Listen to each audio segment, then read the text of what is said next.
Salam sejahtera Malaysia. Selamat pagi tuan-tuan dan puan-puan yang dihormati sekalian. Pasti ramai ingin tahu peluang untuk Najib Razak dapat pengampunan awal atau tidak.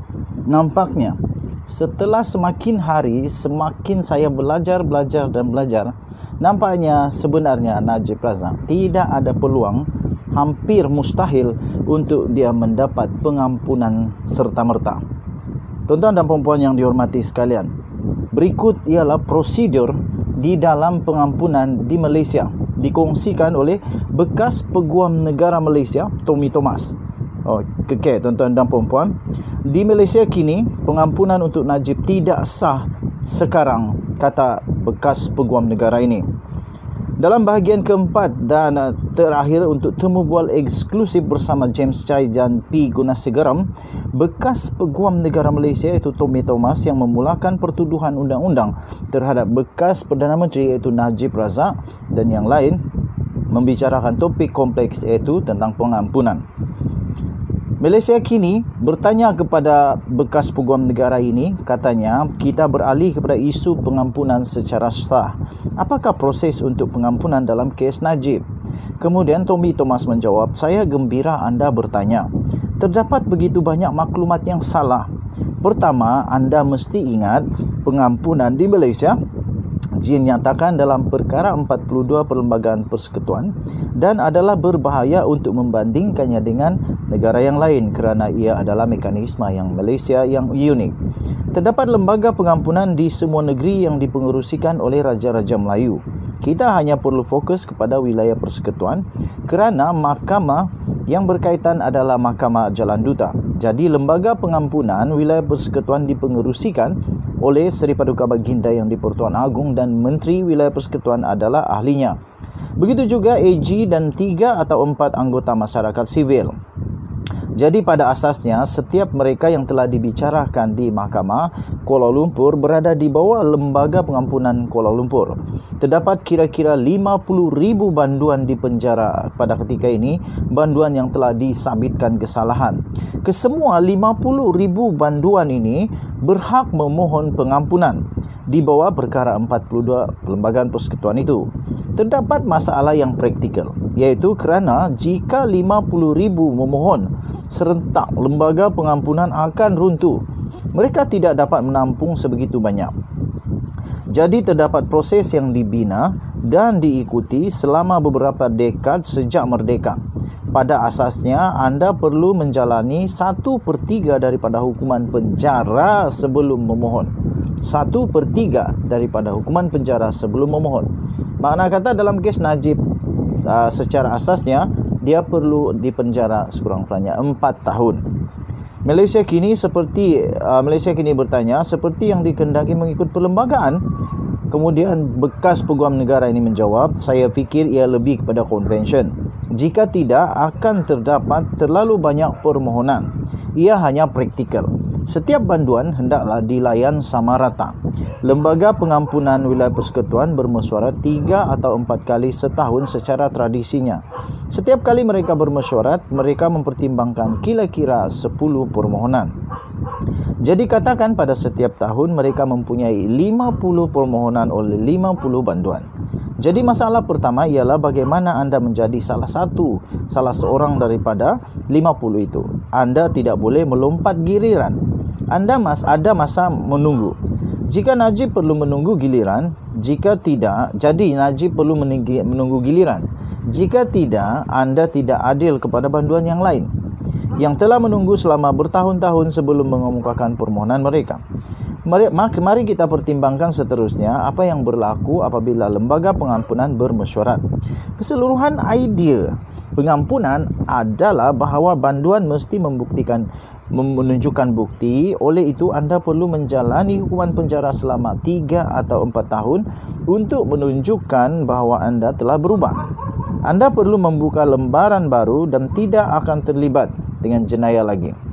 Bagaimana anda membuktikannya? Semua banduan pasti akan mengatakan bahawa mereka telah berubah. Kenyataan banduan tidak membawa makna kerana ia demi kepentingan diri sendiri. Jadi ia mesti disokong oleh pegawai parol, pegawai penjara, kaki tangan hospital dan pelbagai lagi sumber yang bebas. Lebih banyak rujukan yang diperolehi, lebih baik kes anda. Semua rujukan mesti menunjukkan fakta bahawa anda telah berubah.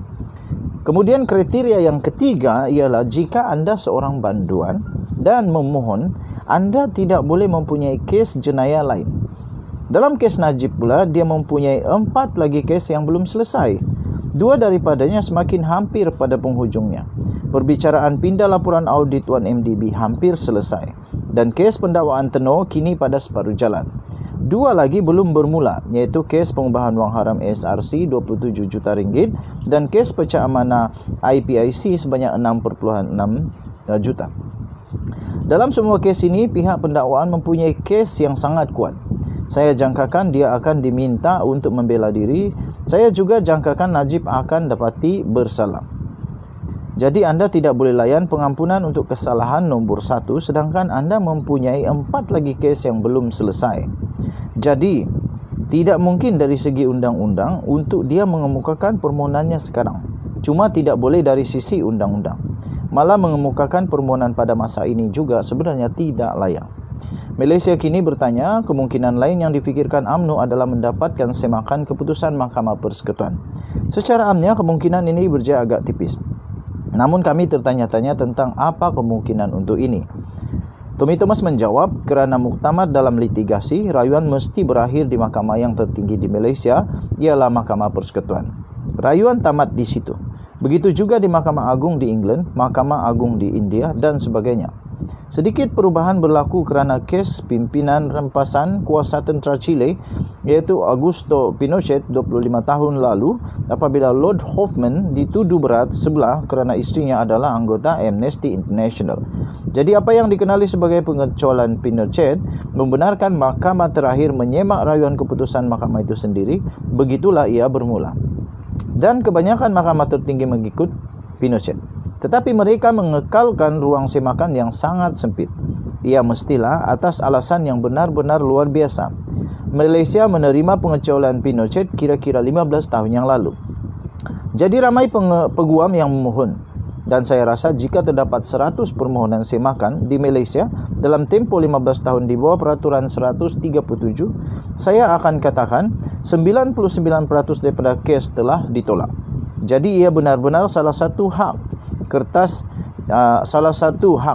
lazimnya ditolak oleh mahkamah. Saya sedang memikirkan tentang kebimbangan bahawa hakim kadangkala takut untuk membuat keputusan terhadap ahli politik berprofil tinggi kerana mereka takut apa yang berlaku ke atas bekas Ketua Hakim Negara Saleh Abbas kena terhadap diri sendiri.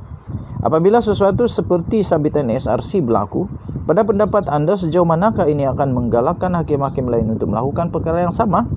Saya rasa ada kesan psikologi. Orang lupa elemen manusia di mahkamah di seluruh dunia. Jadi kesan psikologi, keputusan Mahkamah Persekutuan adalah sangat besar dan ia meningkatkan keyakinan terhadap keadilan. Dan cara tenang dan teratur Ketua Hakim Negara menangani apa yang saya panggil permohonan bodoh dan remeh Najib itu adalah kelas pertama. Dia tenang di bawah tekanan, tidak pernah marah, memberi pembelaan masa dan membuat semua keputusan yang betul. Keputusan 5 hakim adalah keputusan kolektif. Ketua Hakim adalah jurucakap. Jadi Mahkamah Persekutuan bertindak dengan cemerlang. Dan ia sepatutnya bertindak sebagai rangsangan psikologi yang hebat kepada semua hakim yang lain. Kerana ini adalah 5 hakim kanan kami. Jadi jika anda seorang magistrate atau hakim mahkamah tinggi, anda akan mendapat inspirasi dan berkata, oh, Ketua Badan Kehakiman dan 4 anggota kanan melakukan demikian. Saya juga boleh melakukannya. Ia hebat dan memberi inspirasi. Nampaknya Najib menjejaskan peluangnya sendiri untuk pengampunan pada masa hadapan dengan kelakuannya. Halangan terbesarnya ialah dia mempunyai 4 kes jenayah yang belum terselesai. Okey. Demikian tuan-tuan dan puan-puan, panjang lagi sebenarnya, amat panjang. Okey, tapi saya habiskanlah, biarlah panjang kali ini tapi saya akan habiskan. Sekalipun tidak mempunyai 4 kes yang belum selesai, dengan jelas tidak menunjukkan bahawa dia telah berubah, kata soal Malaysia kini. Tepat sekali, anda lihat mereka akan meminta dokumen dan bukti untuk menunjukkan bahawa dia telah berubah. Dia belum pun berada di penjara selama seminggu. Pembaruan adalah selepas anda menjalani hukuman penjara. Kerana jika anda telah disabitkan dengan kesalahan merogol atau menculik atau membunuh, anda telah disabitkan ataupun untuk kesalahan kecil seperti mencuri roti dari pasar dan anda mendapat 2 tahun, anda juga boleh memohon pengampunan. Dalam setiap kes, anda mesti menunjukkan perubahan dan penyesalan. Banduan sering menunjukkan bahawa mereka melakukan kerja tambahan seperti membantu di dapur penjara, melakukan kebajikan, bekerja di kebun, membantu rakan-rakan banduan lain. Mereka berusaha untuk berubah dan ini diakui orang lain. Secara takrifan, ini bermakna tempoh masa yang substansial dalam penjara. Kemudian soalan yang paling penting adalah, Malaysia kini bertanya, bolehkah Seri Paduka meneruskan pengampunannya tanpa lembaga pengampunan? Tidak. Jawapannya adalah tidak. Baginda duduk di dalam lembaga pengampunan. Seri Paduka selalu mempengerusikannya. Prosedur tersebut dinyatakan secara terperinci dalam Perkara 42. Malaysia kini bertanya lagi, saya tidak dapat mengelak daripada merasakan hujah pembelaan sepanjang 3 peringkat mahkamah tidak begitu kukuh. Bagaimana anda mempertikaikan kes itu jika anda adalah peguam bela dalam perbicaraan SRC? Kata Tommy Thomas, saya akan menasihati Najib untuk mengaku bersalah sahaja. Saya telah mengendalikan beberapa kes sivil dengan hujah yang lemah. Dan kami memberitahu pelanggan, lihat, kami tidak akan berjaya. Itulah satu perkara yang baik tentang undang-undang. Ia boleh dijangkakan. Dalam banyak cara, undang-undang boleh dipercayai, pasti. Dan undang-undang menggalakkan penyelesaian. Dan untuk mendapatkan sedikit gambaran tentang bagaimana kes itu akan berakhir, pergi berjumpa dengan peguam yang baik yang boleh membaca mahkamah dan peguam akan berkata, tolong jangan buang masa. Itulah sebabnya di seluruh dunia, tertuduh mengaku bersalah atau pihak bertelaga bersetuju dengan penyelesaian. Okey, panjang lagi, saya tidak akan habiskan membaca. Kamu boleh baca di malaysiakini.com. Kita jumpa lagi. Bye-bye.